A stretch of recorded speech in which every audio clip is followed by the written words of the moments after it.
Star Trek is not typically thought of as a work of existential horror. There's a very good reason for this. It's not. When Star Trek does dip its toe into the horror genre, it's always for a story about our heroes facing some external threat, a hostile, nigh unbeatable alien like the Borg or the Gorn, or an eldritch monstrosity like the Ba'ul or Lwaxana Troi. And when Star Trek prompts us to ponder big questions, as it often does, questions like who am I, or why am I here, or what does this all mean, it's usually trying to get us to open our minds and consider new possibilities rather than trying to unsettle us in the deepest way imaginable. When people think of existential horror in fiction, they usually go for something like the work of Franz Kafka, or films like Dark City, The Matrix, or Inception, where characters are forced to question their fundamental reality, or TV shows like the classic Twilight Zone, which frequently told stories about characters whose basic assumptions about their worlds or their identities were shattered, as in one of my favorite episodes, And When the Sky Was Opened. And yet, there is a not insignificant amount of existential horror to be found throughout the hundreds and hundreds of hours of Star Trek. The thing is, most, if not all of it, is there incidentally. It's not the main point of the story, it's there as a consequence of something else being there. It's the sort of thing you might only realize later on, after you've watched an episode and had a chance to think about it or talk it over with some friends. Suddenly you're asking yourself questions like, wait, does the transporter kill you? Or, if the holographic doctor on Voyager became a person because his program was on for so long, does that mean any holographic character that's allowed to run continuously will become a person too? You know what I mean? Not what the episode is about, but questions that occurred to you as a result of the episode. Not intended results of the story, but implications. Existentially terrifying implications. Like how the holodeck on Star Trek The Next Generation is apparently able to create sentient life if you phrase your prompt just so, or how the holographic doctor on Voyager can be turned from a prickly but highly ethical physician into a cold-blooded torturer by turning off a part of his program. Or how Tasha Yar discovers in the TNG episode Yesterday's Enterprise that she's supposed to be dead. That's one hell of a day at the office. When I think of existentially terrifying implications in relation to Star Trek, there's one face that pops into my mind before all the others. There he is! William T. Riker, longtime first officer of the Starship Enterprise on Star Trek The Next Generation. However, the only reason this face pops into my mind is because it looks just like this face. This face belongs to Thomas Riker, and I'm going to tell you what I find so existentially terrifying about him, but fortunately, I'm not going to have to do it alone because this face is hanging on my wall. Hey, are you busy? I'm never busy. I hang on this wall and stare out into this room, and that's my life. Great. So, if you've got a minute, I wanted to talk to you about existential horror. I'm an expert on that. I guess talking about it to you is better than being alone and counting those dolls for the 3 millionth time. They're not dolls, they're action figures. They're 9 inches tall and they're wearing real clothes. Those are dolls, buddy. I think we're just speaking in different idioms because we were born hundreds of years apart. Anyway, I'm not interested in the existential horror that you experience as a sentient and continuously conscious picture in a frame. I'm interested in the existential horror related to your brother. I don't have a brother. Right, sorry, your transporter duplicate. Thomas. What about him? I was thinking about him and how he was created and what his existence means for you and what your existence means for him and what the existence of both of you means for the nature of human identity and experience itself. And I don't know, I thought that it would make a fun subject for a video. What do you want to know? Tell me about the time you discovered him. Oh, sure. That was an awesome day. I bet. The Enterprise visited Nervala 4, the site of a Starfleet research station I had helped to evacuate 8 years prior. The planet was geologically unstable and prone to earthquakes, and it had a naturally occurring distortion field which meant you could only travel to and from the surface during a brief window every 8 years. We had returned to retrieve the data the researchers had been forced to leave behind in the evacuation. I led an away team to the research station, and when we arrived, we found a man who was identical to me in every way, who had been living there alone for 8 years. He claimed that He had been the last one out after evacuating the scientists, but the distortion field interfered with the transporter lock, and he was stranded on the planet, unable to escape or even communicate.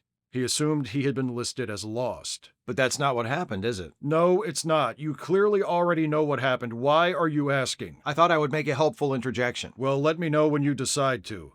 Anyway, the problem with the story this duplicate me was telling is, I remembered evacuating the Nervala 4 station, and I remembered being the last one out, but I wasn't stranded on the planet. I made it back to my ship. Naturally, I assumed that this other me was some sort of an imposter, but when we brought him up to the Enterprise and Dr. Crusher examined him, she found that he didn't just look like me, he was identical to me. We had the same genes, the same brain patterns. Geordi figured out that there was an incident during my beam-out 8 years ago that resulted in the transporter signal being split, with one half making it back to the ship, and the other half being reflected back to the planet. So one version of me escaped Nervala 4, and the other didn't. I bet that was pretty upsetting, huh? Yeah, a little. All of a sudden there's another me on the ship. I hated that. I liked there being only one Riker, now there were two. And the other one wasn't a clone, so I wasn't even allowed to kill him. I don't think you would have been allowed to kill him if he was a clone. You're allowed to kill clones. I don't think you are. I've done it before. When those sneaky little freaks on Mariposa secretly cloned me, as soon as I found out, I vaporized that abomination right there in its growth tube or whatever it was. Right, but the fact that you killed a clone one time... 2 times. I obliterated Dr. Pulaski's clone also. The fact that you killed some clones and got away with it doesn't mean you were allowed to do it. That's literally what it means. Okay, never mind. Your insatiable lust for clone murder is dragging us off topic. I just hate clones so much. So the other you is on the Enterprise. That's weird for you, and... And it certainly didn't help that he resented me as much as he did. What do you mean? He begrudged me my rank. He begrudged me my career. It was like he felt what I had accomplished since leaving Nervala 8 years ago should have been his, and he blamed me for him not having it. You can kind of see where he's coming from, though, right? I had nothing to do with it. You didn't, but look at it from his perspective. Up until you discovered him 8 years after he'd been stranded, he thought he was the only Riker, too. He's spent 8 years living alone, hoping one day to be rescued, but not knowing if that day will ever really come, assuming that all his family and loved ones think he's dead and will be thrilled to learn that he's still alive. And then you show up, and he realizes that, in a sense, his life went on without him. I thought you wanted to know what I found upsetting about it. Okay, sorry, go on. Well, I also didn't love the fact that he immediately zeroed in on my ex-girlfriend, Deanna Troi. In my life, Deanna and I had moved on from our romantic relationship and become friends and occasional hookup buddies. But this other me had never gotten over her, had spent the last 8 years pining for her, and now here he was on the Enterprise, trying to pick up where, from his perspective, they left off. No, I'm not so interested in the love triangle bit. I want this to focus more on the disturbing philosophical questions raised by the situation. What disturbing philosophical questions? Like, is the other me a better lover? And if so, how? And why? More like, why were you the one who made it back? I don't understand the question. I was the one who made it back because my transporter beam made it through the distortion field and his didn't. That's the technical explanation. One transporter beam was reflected back to the planet and stranded him, and the other transporter beam wasn't reflected and rescued you. But do you ever ask yourself why the beam that wasn't reflected was you and not him? Because it was a 50-50 chance. You were one person before the incident, and after the incident, you were 2 separate but genetically and neurologically identical people, both with the same memories of your life before you were separated. That one person was split into 2 people. Neither person was even aware that the split had occurred. And one of those people is him, and one of those people is you. And the question is, why are you you instead of him? And why is he him instead of you? I have no idea. Right, of course not. But isn't it a fascinating and disquieting thing to ponder? I think about it all the time. Think about why you're you instead of your transporter duplicate? Have you got one too? Jesus Christ, how common is it? More common where you come from than it is around here. No, I don't have a transporter duplicate, but I think about what makes me me. What makes my subjective experience mine, you know? Like, why am I me? Why is the conscious being who exists and sees the world through my eyes me and not somebody else? If the genes of my parents had combined in slightly different ways, if I was a different height, or I had different color eyes or hair, or if I was a woman instead of a man, would I still be here? Would my consciousness still exist? Or would that person be someone else completely? And I wouldn't be here at all. I think you need to get out more, Says the guy hanging on my wall in a frame. That wasn't my idea! Thomas is Thomas, and you are you, as opposed to the other way around, as a result of random chance. And if that's never occurred to you, I'd bet good money it's occurred to him. Of course it's occurred to him. Like I told you, he envies me. He thinks he deserves my life. I don't know if deserves is the right word, but if you and he had switched places the day of that evacuation, he would have your life, and you would have his. You don't know that. I know it for damn near an absolute certainty. You and he were literally the same person right up until the moment you materialized on the ship and he materialized on the planet. There's no reason to believe that he, in your place, would have done anything differently than you did. Every choice you made, every reaction you had, everything that got you to where you are, Hanging on a wall. generally speaking, is exactly what he would have done.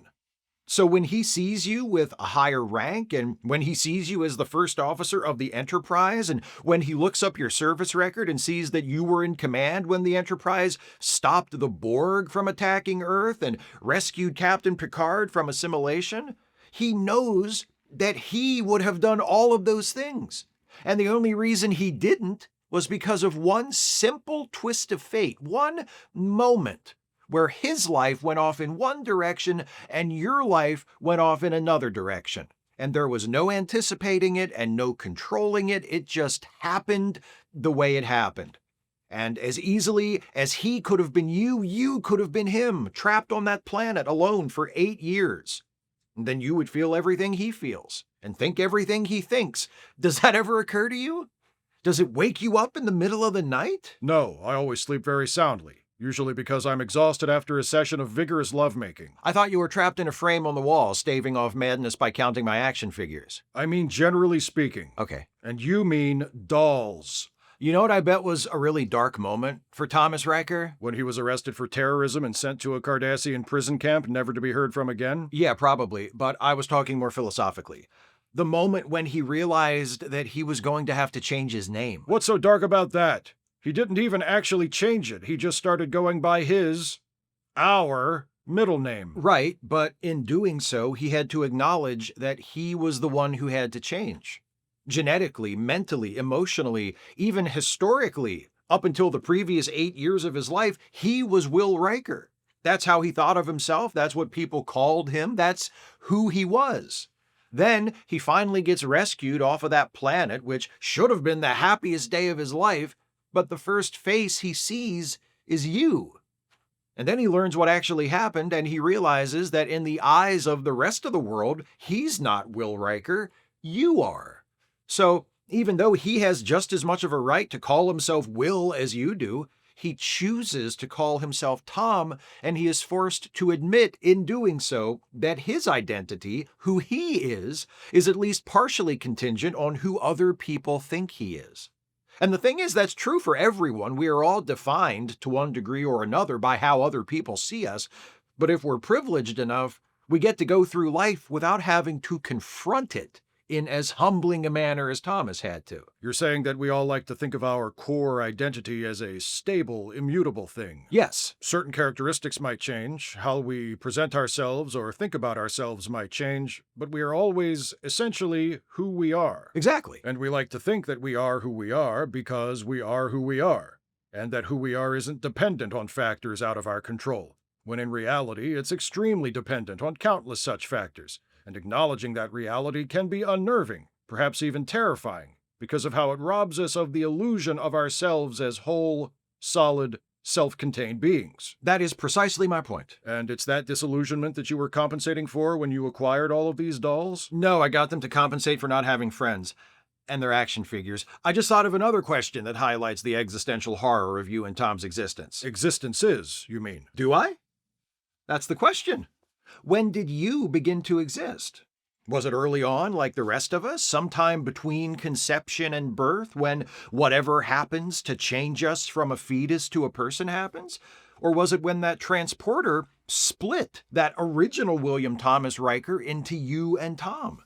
When a paramecium undergoes binary fission and splits into two identical daughter cells, is the original cell dead? Or does it live on through both of its offspring? And what do we consider the beginning of the existence of those daughter cells, when they divided from the original cell? Or when that original cell was created? These are challenging and intellectually stimulating questions, but do you think we might also consider the religious implications of this situation? Like what? Like the fact that I'm in hell right now? Look, I just think it's an example of how, even when it's not necessarily trying, Star Trek can inspire us to wrestle with some really deep concepts, you know? These are questions fundamental to our notions of self and identity, and when we find ourselves approaching the limits of what those notions can explain, it's thrilling, but it's also scary in the most profound way, because we're reaching out and touching the unknown. And it's the unknown about ourselves. And that's why I'm fascinated by your transporter twin Thomas, who we might reasonably infer was so disturbed by the existential horrors we've been discussing that he was driven to distinguish himself from you, the twin who was perceived as the real Will Riker, in the most dramatic way possible, by turning his back on Starfleet, joining the Maquis to fight for what he believed to be a noble cause, trying to go out in a blaze of glory, and ultimately being captured and locked away in a Cardassian prison to be forgotten by the outside world again. Thomas Riker is the embodiment of that irresistible yet hazardous philosophical final frontier. You like how I did that? The final frontier bit? I just thought of that. It was cute. It popped into my head and I decided to go for it. And you decided to boldly go for it? Okay, see, now you're just repeating my bit. I am not. I'm building on it. How is that building on it? You're just quoting from a different part of the opening narration. That's still my bit. It's not your bit. I just did It's it. Gene Roddenberry's fucking bit. He wrote the shit. All right, fine. So are we done here? Can I go back to the soul-obliterating tedium that is my normal existence? One more question. Another one? How many? How many what? How many of those? You said you've counted them like 3 million times. You mean the dolls? If that's what they call them in your century. You can't play dress-up with action figures. Those are dolls, man. Dolls! Okay. Protect the dolls! Different dolls, but yes, I wholeheartedly agree. So? 37. 37.